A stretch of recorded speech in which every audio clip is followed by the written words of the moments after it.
Alright guys, welcome to work part 2. Let's get right into it.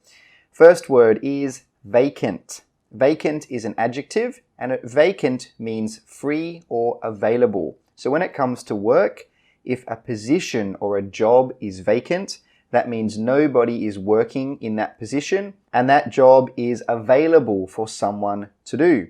So an example could be, currently there are 3 vacant positions. Next one, vacancy. So vacancy has the same meaning, however, it is a noun. So that means there's a job that is available for someone to do. It is free. No one is working in that position right now. An example could be, currently there are 10 vacancies. So there are 10 positions which need workers. Next one, job prospects or career prospects. So we've talked about job, we've talked about career. And I think we've talked about prospects in one of the past lessons. So job or career prospects, guys, that's talking about how likely it is that you will be successful at your job and be able to move higher and higher and higher and get more and more money. It can also talk about how easy it is to get a job in that field, in that area. So for example, if you study law, and the job prospects are good, that means it's very easy to get a job in that field. However, if you study something like art, the job prospects are probably not very good because a lot of the time it's hard to get a job in the art field. So an example could be, the position has strong career prospects. That means it's probably very likely that you'll be able to move up the ladder and work in that position for a long time and be happy with it. Now, on the other hand, a dead-end job is a job where you cannot move up, where you cannot advance. Normally, a dead-end job is a job where you are stuck in one position and you cannot go up the ladder. You cannot advance. An example could be, a lot of young people work dead-end jobs while they are young and while they are studying at university. So a lot of young people work in positions where there is no chance that you can advance or go higher. Next one, flexible working hours. Flexible working hours is similar to flexi time, and it means that the person has some choice about when they start work. So maybe they want to start at 8 a.m. Maybe they want to start at 11 a.m. It's up to them. They can choose. It is flexible. Now, benefits refers to the advantages or the good things that someone gets from working at a company. For example, things like insurance, things like sick leave, things like maternity leave, paternity leave, and we'll talk about that in just 1 second.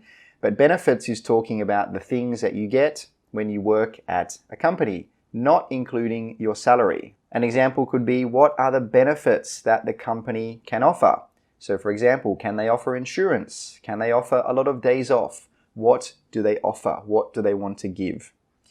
Bonus. Bonus is an extra amount of money that an employee gets for a certain reason. There are a lot of different bonuses that companies can offer, but a very common one is an end-of-year bonus. So a lot of the time, employees get a bonus, they get extra money at the end of the year. An example could be, all employees are entitled to receive a bonus at the end of the year.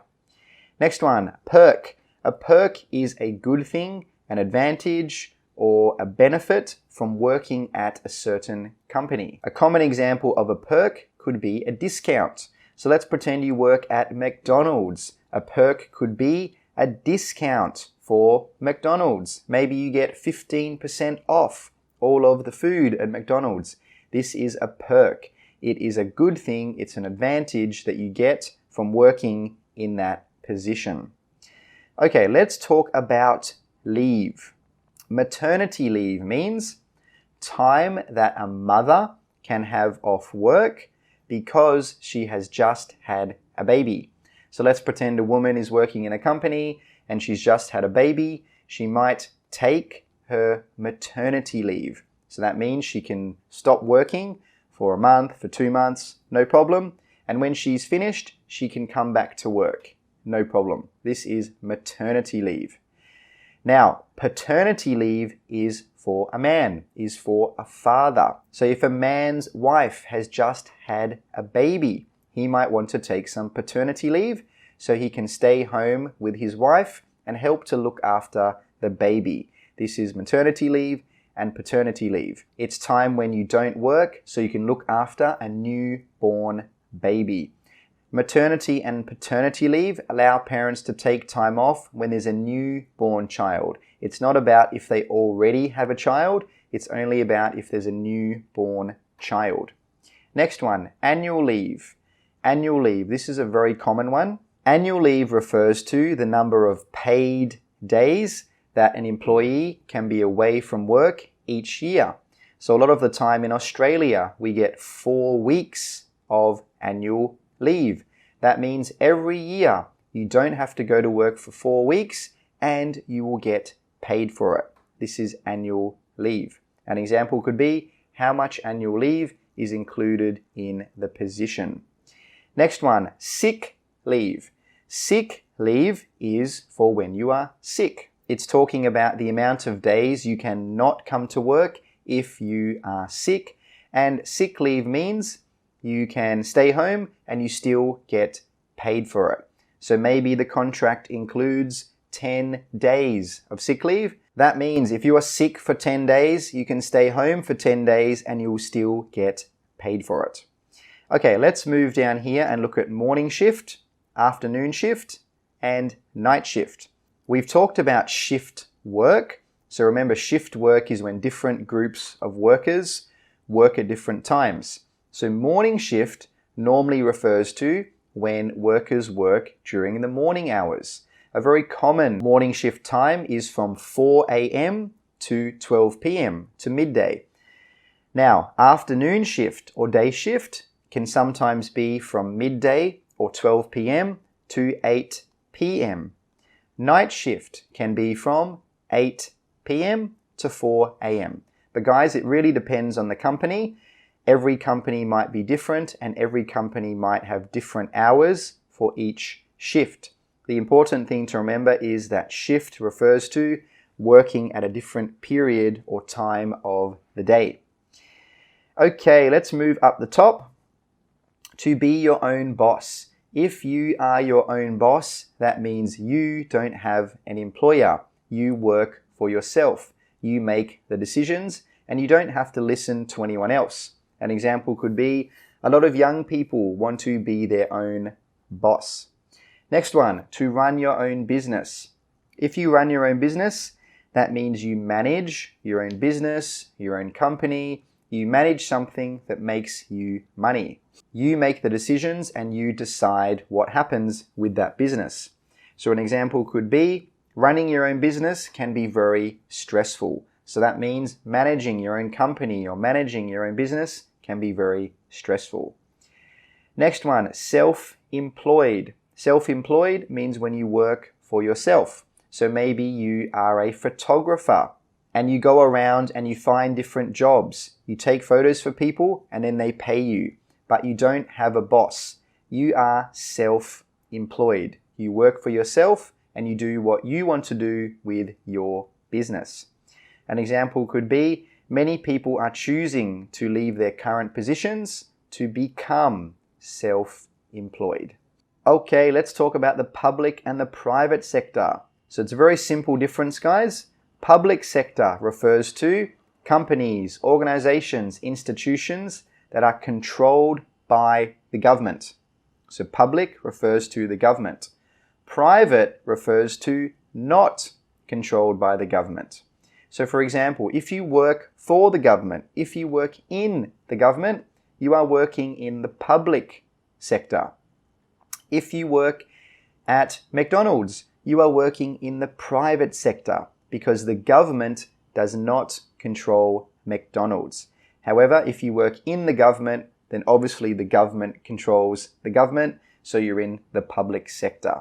So an example could be, my mother worked in the public sector for more than 2 decades. So that means she worked in the government for more than 2 decades, for more than 20 years. Okay, let's talk a bit about money, wage, salary, and paid by the hour. Wage. Now, a wage refers to an amount of money paid to an employee, normally on a daily basis, so every day, or on a weekly basis, and a wage is normally paid to unskilled workers. Now, an unskilled worker is someone who doesn't need any training or needs very little training to start a job. So this is a wage. An example could be, we need to get better wages than this. So that means we need to find a job which gives us more money per day or per week than this. Now, salary. It's very similar, but little bit different. Salary means the fixed or the set amount of money that people get paid per month or per year. An example could be, most people in that field are paid a $40,000 salary per year. So that means every year he gets paid $40,000. So salary normally talks about how much you get paid per month or per year. Now, wage is normally about per day or per week. And again, wages are normally given to more unskilled employees. Next one, to get paid by the hour. This means you earn a certain amount of money for every hour you work. If you work 5 hours, you are paid for 5 hours. If you work 10 hours, you're paid for 10 hours. If you work 0 hours, you're not paid at all. An example could be, I don't have a monthly salary because I am paid by the hour. So if you're paid by the hour, you might get a different amount of money each month or each year. However, if you have a salary, remember, salary means a fixed amount, a set amount. So we know how much you're going to get paid every month or every year. And normally it doesn't matter if you do a little bit extra work or a little bit less work, you still get the same amount. This is a salary. Okay, let's talk about the different types of workers that we can have. The first one is a white collar worker. Now, a white collar worker refers to a job where you normally need some education or some training, and you normally work in somewhere like an office. An example of a white collar worker is a teacher, because a teacher needs special knowledge and they need special education. An example could be, a lot of white collar workers go to that cafe after work. So that means a lot of people who have jobs which require special knowledge or special training go to that place. Next one, blue collar worker. Blue collar worker is the opposite. Blue collar workers are workers who do work that requires strength or physical skill rather than going to university and getting training or special knowledge. An example of a blue collar worker could be a bricklayer, because a bricklayer needs physical skill. He needs to use his hands to get the job done. An example could be, we need more blue collar workers, otherwise we will have to hire from overseas. So just remember, guys, white collar normally requires special training or special knowledge.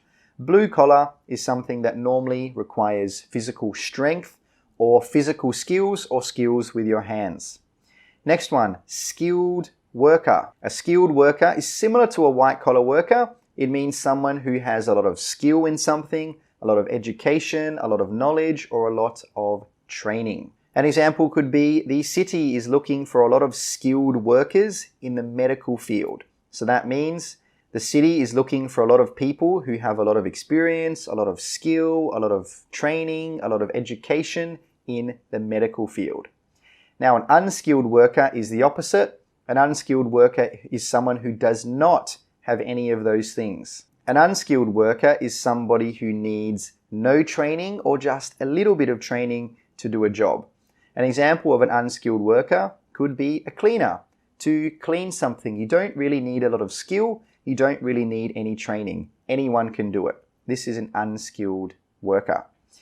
All right, guys, last few words for today. We've got intern.